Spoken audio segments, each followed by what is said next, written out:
नमस्कार दोस्तों। आज निफ्टी और बैंक निफ्टी दोनों ही रेंज बाउंड रहा, लेकिन काफी उथल पुथल के साथ और काफी स्पाइक्स के साथ, जो कि एक्सपेक्टेड भी था।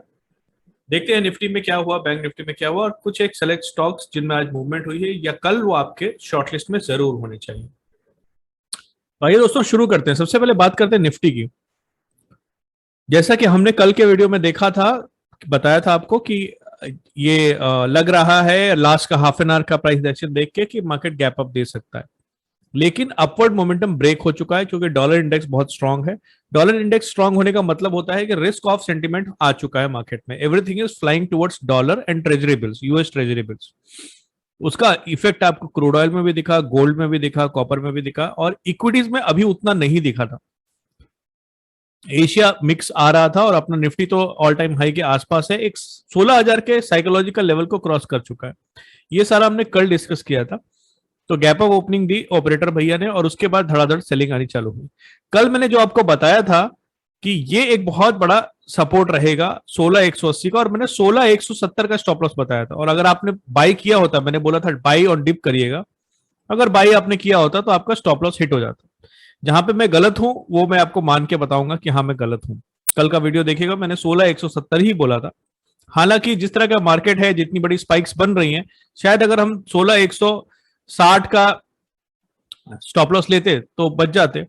लेकिन हमारी थिंकिंग क्या थी कि बाई ऑन डिप्स करना है, मार्केट वापस से ऊपर जाएगा और ये रेंज को ब्रेक नहीं करेगा क्योंकि बहुत ही साइकोलॉजिकल लेवल के ऊपर आ चुका है।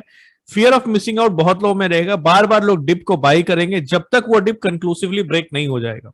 अगर होना होगा तो आज भी डॉलर इंडेक्स 93.15 है, काफी स्ट्रांग है, और इक्विटीज वीक ही दिख रहे हैं। तो मुझे लगता है कि अभी इस रेंज में इसको रहना है पूरे अगस्त। ये मैंने एक्सपायरी का तो आपको मंडे को भी बोला था, और मैंने उससे पहले भी बोला था कि ये एक्सपायरी रेंज बाउंड ही रहने वाली निफ्टी की। जैसा कि हमेशा होता है, ऑपरेटर भैया ने लास्ट के हाफ एन आवर में मार्केट को फिर से उठाया। अलग अलग इंडेक्स मैनेजमेंट इसको बोलते हैं, अलग अलग स्टॉक्स में इंडेक्स मैनेजमेंट किया, और जिसकी वजह से मार्केट वापस आके ऑलमोस्ट वहीं बंद हुआ है जहां पे ये कल बंद हुआ था। ज्यादा फर्क नहीं आया। कल के बारे में आप पूछेंगे तो मुझे लगता है यही सेम चीज रिपीट होगी। थोड़ा सा नीचे खुल सकता है और उसके बाद फिर शॉर्ट कवरिंग आ सकती है, लेकिन ऊपर के लेवल पे 350 क्रॉस नहीं करने वाला है। तो ऐसे में अगर आपको लगता है कि एक्सपायरी के लिए क्या करना है, तो आप स्ट्रैंगल सेल करना शुरू कर सकते हो, लेकिन आपको बहुत ही स्ट्रांग उसको मैनेज करना पड़ेगा क्योंकि स्पाइक्स बहुत आ रही है मार्केट में। आज भी आप किसी से बात करोगे तो बोलेगा स्पाइक्स बहुत आ रही है। तो कल के लिए निफ्टी रेंज बाउंड रहने वाला है, कोई डायरेक्शन नहीं पकड़ने वाला है अनलेस कोई टेक्टोनिक न्यूज आ जाए, जो कि आने की कोई अंदेशा नहीं है। तो निफ्टी को अगर प्ले करना है तो स्ट्रैंगल को या स्ट्रैडल को फिक्स स्टॉप लॉस के साथ भी प्ले कर सकते हैं और एडजस्टमेंट के साथ भी प्ले कर सकते हैं।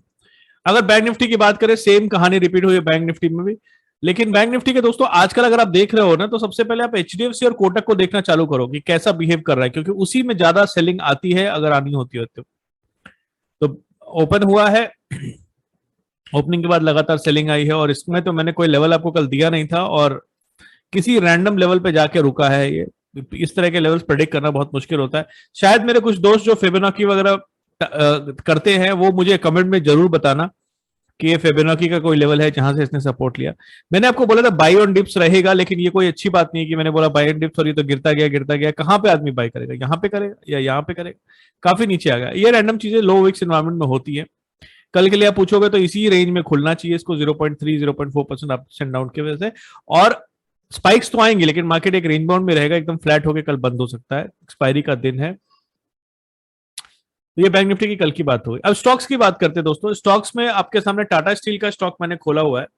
टाटा स्टील, आज स्टील के सारे स्टॉक्स ऊपर थे, अगर आपने देखा होगा तो कल नीचे थे और आज इसमें सभी में ऐसे ऊपर आया। ये गेम ऑपरेटर भैया खेलते रहते हैं, हर स्टॉक को एक ऑपरेटर चलाता है, मेरा मानना है। तो कल 3 दिन से गिर रहा था, आज शॉर्ट कवरिंग आई है और अपने हाई के आसपास जाके बंद हुआ है। ऐसे में अभी इसमें और हाई के आसपास बंद हुआ है। और ये पैटर्न क्या है इसका नाम बताइएगा। मैं पैटर्न तो मुझे याद नहीं रहते, लेकिन ये lower high, sorry higher low बना रहा है, बार बार हायर लो बना रहा है और एक चैनल को ब्रेक करने का रेडी है। तो मेरे हिसाब से कल बहुत बुलिश रहने वाला है। अगर डायरेक्शनल प्ले करना है तो टाटा स्टील में आप बिंदास होकर प्ले करिए।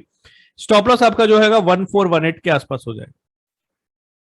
मनापुरम 3 दिन से गिर रहा है दोस्तों। मनापुरम के बारे में कुछ न्यूज है आप लोगों को तो कमेंट में जरूर बताइएगा। और मैंने कल इसको मिस कर दिया, ज्यादा स्टॉक्स, मतलब मेरे ये था दिमाग में, लेकिन वीडियो इतने लंबे हो जाते, मैंने कहा इसको क्या इंक्लूड करूं, किसी ऐसे लेवल पे भी नहीं था कि यहां से सपोर्ट मिलेगा। लेकिन आज जब उसने गैप डाउन ओपनिंग दी है तो आपको गैप डाउन देख के लग गया होगा कि मनापुरम में तो कुछ नई कहानी होने वाली है। अगर इसको 916 वाला मेथड भी आप देखोगे, ये 11 था, तो पहली कैंडल रेड बनी है 1 मिनट की कैंडल, और आप आराम से इसको सेल कर सकते थे, और इसके बाद उसने उस कैंडल को कभी ब्रीच नहीं किया। जिसमें हैवी सेलिंग ऑपरेटर भैया, जिसमें हैवी सेलिंग करते हैं उसमें कभी भी वो हाई से थोड़ा सा ऊपर कभी ब्रीच होता नहीं है। तो इसमें आप बिंदास आप इसको ट्रेल कर सकते थे। ट्रेलिंग स्टॉप लॉस का वीडियो मैंने बनाया हुआ है, लास्ट में लिंक दे दूंगा, देख लीजिएगा। अपने स्टॉप लॉसेस को ट्रेल करोगे दोस्तों, साइकोलॉजिकली बहुत ईजी होता है, मैंने उस वीडियो में एक्सप्लेन किया हुआ है। कल के लिए आप पूछोगे तो ये जो ऐसे ऐसे करके इसने रेंज में फॉर्म किया है ना, ये कल भी अभी सेल होगा। क्योंकि क्या होता है, जब कोई स्टॉक 3 दिन से गिर रहा होता है तो उसमें बड़े बड़े लोगों की जो है पतलून सरक जाती है। पतलून सरकने का क्या मतलब होता है कि उनको मार्जिन कॉल आनी शुरू हो जाती है। ज्यादातर बड़े लोग जो है वो शेयर्स को प्लेज करते हैं, और जब शेयर्स को प्लेज करते हैं और शेयर का प्राइस गिरने लगता है, 3 दिन में अगर वो गिर के समझो कि 220 से गिर के 160 आ गया, राइट, 40 रुपए पर 60 रुपए गिर गया, 60 रुपए मतलब 30% गिर गया। मतलब जो जो इसने गेन किया था ऑलमोस्ट अक्टूबर से लेके अभी तक, वो उसने 3 दिन में गिरा दिया। ऐसे में क्या होता है कि अगर आपने मार्जिन इस पे लिया हुआ है, स्टॉक के ऊपर प्लेज किया हुआ है, तो आपका ब्रोकर या एनबीएफसी बोलता है भैया पैसे और लाओ, पैसे लाओ, स्टॉक की तो वैल्यू कम हो गई ना, जो जो कोलेट्रल था उसकी वैल्यू कम हो गई।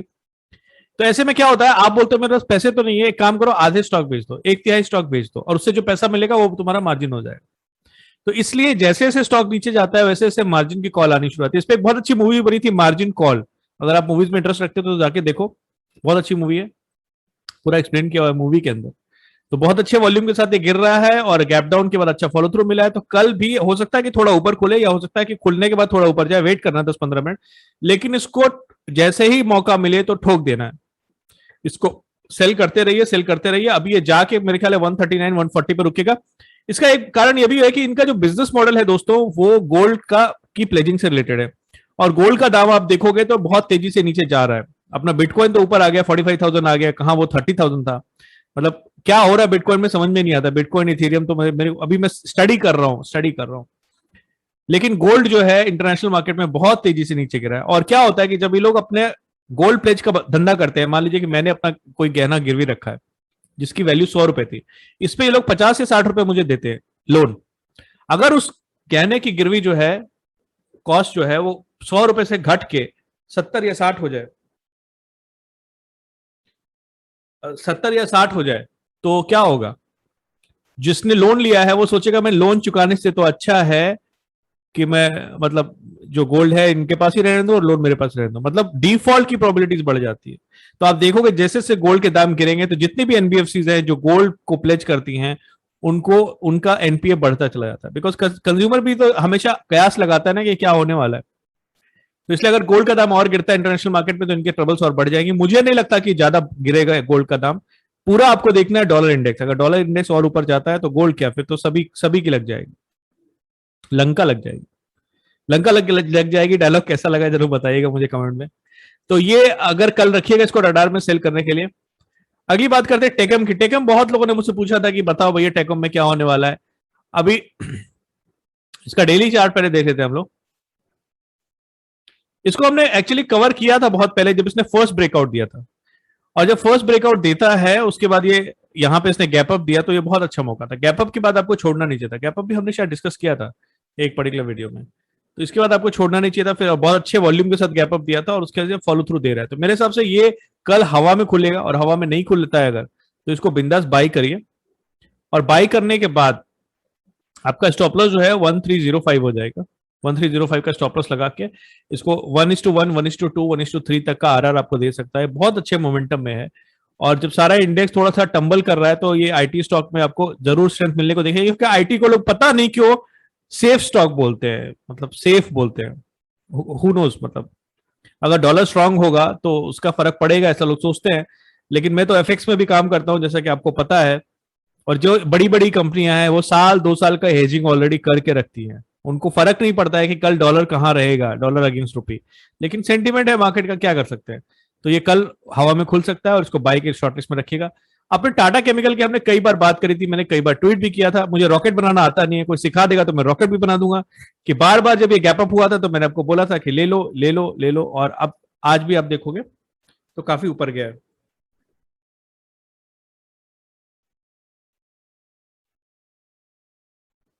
तो ये टाटा केमिकल जो है वो गैप अप के बाद मैंने डिस्कस किया था, फिर मैंने रॉकेट बनाना मुझे आता नहीं है, तो फिर अभी यहाँ पे फिर आज इसने ऊपर गया है। जिस तरह का मोमेंटम ये दिखा रहा है, बड़ी बड़ी छड़ियां, बड़ी बड़ी कैंडल के साथ, और लास्ट का ये पैटर्न क्या है, मेरे टेक्निकल एनालिसिस के दोस्त लोग मुझे कमेंट करके जरूर बताइए। मुझे ये पैटर्न बहुत पसंद आता है, इसमें लो हायर लो बनता है और ये ब्रीच करने को रेडी है, और ये मेरे ख्याल से हवा में भी खुल सकता है, और नहीं भी खुलेगा तो ये कोई रेजिस्टेंस इसके लिए है नहीं। ये अभी 3-4 कैंडल तो ऊपर जाएगा, इसको अगस्त की सीरीज में बिल्कुल आप बुलिश रखिए। अगर आप ऑप्शंस में इंटरेस्ट रखते हैं तो आप पुट स्प्रेड सेल कर सकते हैं, स्ट्रैंगल बना सकते हैं। स्ट्रैंगल जो है, अगर कोई स्टॉक अपवर्ड ट्रेंड में है तो स्ट्रैंगल बड़ा अच्छा रहता है, क्योंकि जैसे जैसे वो ऊपर जाएगा उसकी वॉलिटिलिटी कम होती जाती है। ये मैं एक जनरल रूल बता रहा हूँ, ये नहीं कि आप आके ट्रेवल करना शुरू कर दो और वो सारी चीजें, तो उसको एडजस्ट करना बहुत ईजी होता है। स्ट्रैंगल बनाओ और जैसे जैसे स्टॉक ऊपर जाता जाए तो जो पुट वाली स्ट्राइक है उसको ऊपर खींचते जाओ खींचते जाओ खींचते जाओ, बहुत ईजी होता है। तो ये उसका कैंडिडेट बन सकता है, इसको अपने शॉर्टलिस्ट में रखिएगा। और आज वॉल्यूम भी बहुत अच्छा था दोस्तों, लास्ट में तो बहुत ही अच्छा वॉल्यूम था। जैसे मतलब क्या होता है कि वॉल्यूम अगर अच्छा ना हो और भले कैंडल बड़ी बन रही है, उसका मतलब स्टॉक जो है वो एग्जॉस्ट हो रहा है। तो ये इसमें ऐसा नहीं है, बहुत बुलिश है, राइट।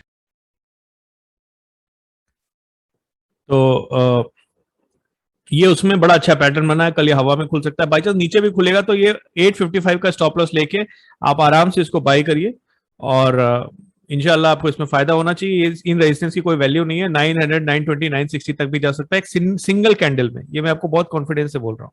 ठीक है, तो ये बाई में रखिएगा शॉर्ट लिस्ट में। वेदांता जो है बहुत ही ज्यादा मैनिपुलेटेड स्टॉक है, क्यों ऊपर जा रहा है मुझे नहीं पता, फंडामेंटल्स तो मैं वैसे भी फॉलो नहीं करता हूं, लेकिन जिस तरह से ऊपर जा रहा है, अब देखो अक्टूबर में इनका एक बायबैक वगैरह की भी स्टोरी थी, वो सब ट्रैक करना बड़ी इंटरेस्टिंग है, मतलब इस पे तो मूवी बननी चाहिए। बायबैक फेल हो गया, एलआईसी ने उसमें अड़ंगा डाल दिया, मतलब एलआईसी विलेन है या हीरो है, रिटेल का सेवियर है पता नहीं, लेकिन उस पर एक अच्छी मूवी बन सकती है। ये अक्टूबर में 110 पे अगर किसी ने खरीदा होगा, मैंने तो नहीं खरीदा था भैया, मैं क्योंकि लंबे समय के लिए तो मैं दूर रहता हूं ऐसे मैनिपुलेटेड स्टॉक से। अभी अगर शॉर्ट टर्म की बात करें हम, तो जिस तरह से आज ऊपर गया है और इसने ये जो पैटर्न को ब्रेक किया है 5 मिनट के चार्ट में, बिल्कुल इसे मुड़ के नहीं देखा, लास्ट में वॉल्यूम अच्छा है, और फॉलिंग मार्केट में इसने बहुत अच्छा हायर लो बनाया है। कल ये हवा में खुल सकता है, हवा में नहीं खुलेगा अगर तो 320 का स्टॉप लॉस लेके, जो भी अगर नीचे खुलता है तो 320 का स्टॉप लॉस लेके बिंदा सा बाई करिए। दिन में ऊपर जाएगा उसको ट्रेल करिए, ट्रेल करने का वीडियो मैंने आपको बना के दिया हुआ है। इंडिया इंडिया बुल्स की बात हमने फ्राइडे को करी थी कि भैया इसको सेल करना है, और आपको आज अच्छी इसमें आज आपको सेलिंग देखने को मिली है। लेकिन देखिए ऑपरेटर भैया कैसे क्रूल होते हैं, ऊपर खोला उन्होंने, खोलने के बाद दनादन सेल किया, और फिर रिटेल को थोड़ा सा बाई ऑन डिप्स कराया, फिर सेल किया। ये जो पैटर्न होता है ना, इस पैटर्न का नाम आप जरूर बताइएगा। ये ऑपरेटर भैया का फेवरेट पैटर्न है कि जब एक लेवल पे नीचे आ जाता है तो वो उसको बाई ऑन डिप्स ऑपरेटर भैया खुद करते हैं, और ये आपको पता लगेगा यहाँ के कम वॉल्यूम से। जब यहाँ कम वॉल्यूम में, इसका मतलब केवल अकेले वही बाई कर रहे हैं, और जब ये ऊपर गया है थोड़ा तो फिर रिटेल भी आ गया मैदान में, रिटेल भी बाई करना शुरू कर दिया, और फिर ऑपरेटर भैया ने उसको एकदम से डंप कर दिया है। कल भी ये सेलिंग में ही रखना है इसको, 256 का अपना स्टॉप लॉस रहेगा दोस्तों, और इसके नीचे हो सकता है इसकी ऊपर ओपनिंग हो, जैसे आज ऊपर ओपनिंग हुई थी ना। ऑपरेटर भैया का पैटर्न थोड़ा सा कई बार बहुत सिंपल भी होता है, तो अगर ये ऊपर ओपनिंग होती है तो भी आपको 5-10 मिनट वेट करके सेल करना है, 256 का आपका स्टॉप लॉस हो जाएगा। ये थी दोस्त आज के वीडियो, उम्मीद करता हूं आपको बहुत पसंद आया होगा। लोग लाइक नहीं कर रहे वीडियो को, बहुत अफसोस होता है, वो सच में एकदम दिल में हर्ट होता है, और अगर सब्सक्राइब नहीं किया तो सब्सक्राइब भी कर लो यार। तो आज के लिए इतना ही रखते हैं, और एक बात तो मैं बोलना भूल ही गया, लाइक किए बिना तो जाना नहीं है। Thank you so much guys for watching.